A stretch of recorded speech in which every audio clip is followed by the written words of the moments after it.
So I speak about the ATR3 funnel. And for me, what I tell clients is, of course, you're gonna acquire users from Facebook ads, Instagram ads, Google ads, or whatever that is. But that CAC over time is always gonna go up, no matter how creative you get, because the economy is like that, right?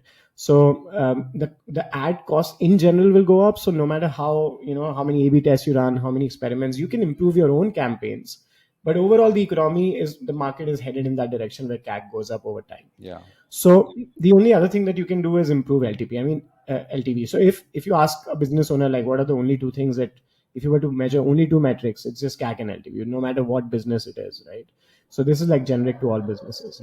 So in e-com, if you can only control CAC with your performance marketing, top of funnel or whatever, then you need to do something else to increase the LTV, which could be retention marketing, which could be referral marketing, which could be affiliate marketing.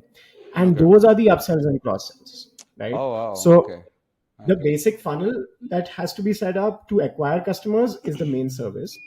And then all of these things that improve the LTP, they all fall into this upsell and cross sell bucket.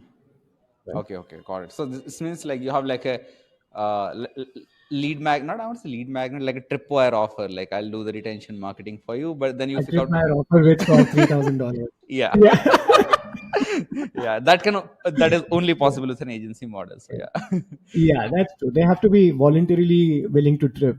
yeah, Uh, Unlike an ebook. So that's yeah, that's the difference, and that's why I love the agency services, because people can only imagine, like, usually people talk about starting at $1,000 and then we'll slowly scale it up. I'm seeing how can I get clients that can pay me 10K retainers, because when you have 10K retainers, you don't worry about what's going to happen to your agency. Then you're only worried about how to maximize revenue from customers. So when you are targeting clients to pay you 10K retainers, you're not worried about how will my agency survive, right? Like, that's the last of your worries. Then your worry is, how can I push it to 15K?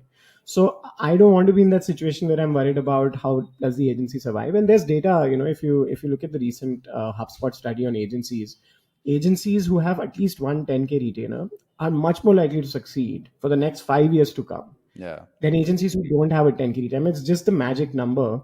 If you have just one client with that retainer, then you can use that as a cushion to do all of your sales outreach, email outreach, invest money in all of those things, invest your time, get more customers.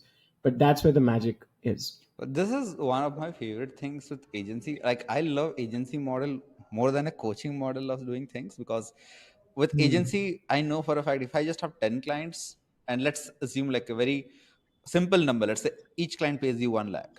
So you make about 10 lakhs, right? Right. You don't have to hunt for clients the next month.